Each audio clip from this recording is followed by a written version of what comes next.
Welcome to Standard Chartered India Money Insights, a podcast series that brings you topical insights and local perspectives on India's markets from the experts. Hi, I'm Vinay Joseph, Chief Investment Strategist at Standard Chartered Bank India, and welcome to another edition of Views from the Street, bringing you market views, insights on how you should look at your investments from industry veterans and market experts. Today, we are joined by Mr. Neelesh Surana, Chief Investment Officer, Mirae Asset Management Company. Thank you, Neelesh, for joining our podcast. Thanks, Vinay. So moving to the first questions, Indian markets have recovered most of its losses and staged quite a sharp recovery since the October 2021 peak. Do you think equity markets now have priced most of the key headwinds ranging from higher inflation, rising interest rates, and geopolitical tensions? Yeah, you are right in terms of calling out the headwinds. I mean, there were primarily two. One is the regime change in interest rates globally, in the US in particular. And second is the latest geopolitical developments, which is basically the recent Russia-Ukraine conflicts, primarily leading to high oil prices. Oil definitely impacts the Indian macros, both in terms of CPI, in terms of our current account inflation, and also on GDP. But that said, the tolerance level for increase in oil prices has improved by about $15-20, other thing remaining same over the last couple of years, essentially because of buoyancy in exports, including IT services export.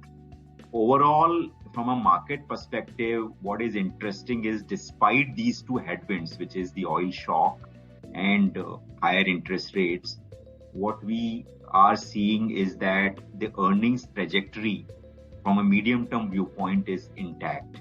While FY23 would be a bit erratic because of the commodity impact on consumer-oriented businesses, FY24 earnings is sort of stable and intact despite the developments over the last few months. So in that context, I think markets did correct to 15-16 times FY24 earnings, which was reasonable given that recovery was long pending across various sectors of the economy. And to that extent, it has also recovered. Lastly, the market correction was led by significant selling by foreign institutional investors, almost 1,48,000 crores over the last 4-5 months. And that also led to more quotational sort of losses. Overall, what we would say is that there is a trend of bottom-up revival in few large sectors, like financials, IT, telecom, metals, and overall FY24 earnings is intact. In that context, overall, our view remains constructive, and to that extent, the bounce back from the lower levels is not a surprise. The only caveat here is that oil should not spike significantly for a sustained period of time.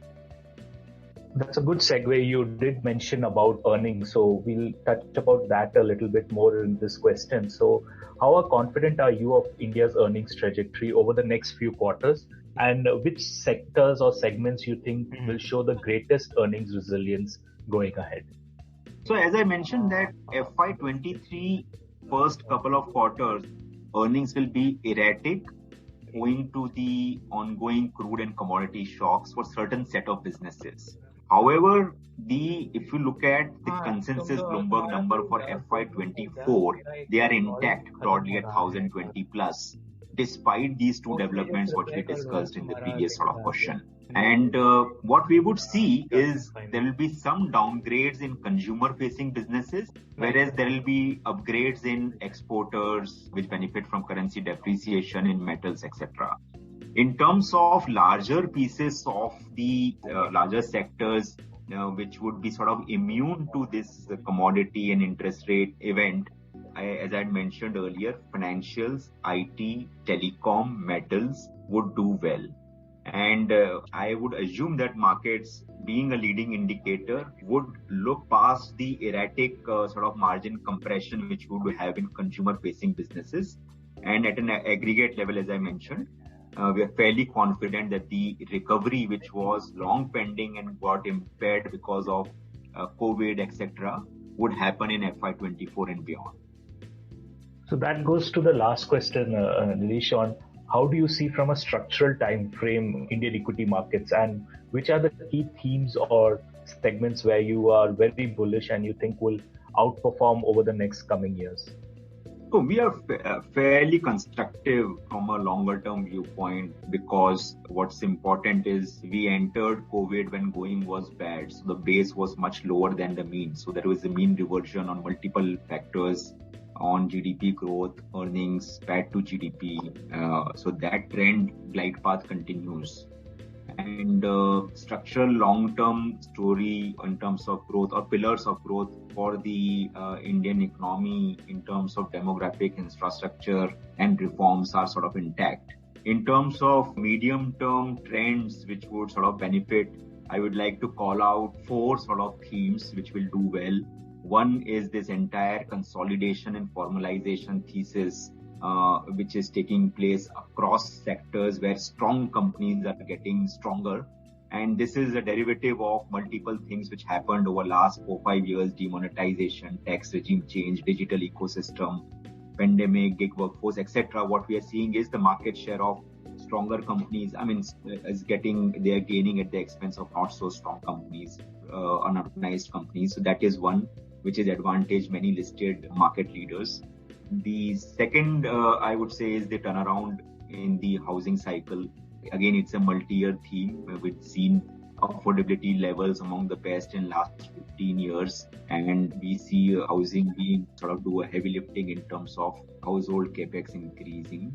And the third theme, I would say, is to do with the IT sector, which contribution to GDP has risen to about 8% from 2-3% in early 2000, and would add about $140 billion incrementally to the GDP. And it is not to do with IT sector stocks, but it is also to do with the ripple effect it will have on consumer demand and consumer discretionary sectors. And lastly, I would sort of call out is the entire ecosystem in terms of Make in India, manufacturing, and the PLI all put together. So basically, 3 tailwinds will increase India's manufacturing share in the GDP, and this is reforms in that sector on multiple fronts, including PLI and the tailwind arising from China Plus One opportunities. So these 4 I would like to sort of specifically call out in terms of medium-term trend which could provide interesting wealth creation opportunity.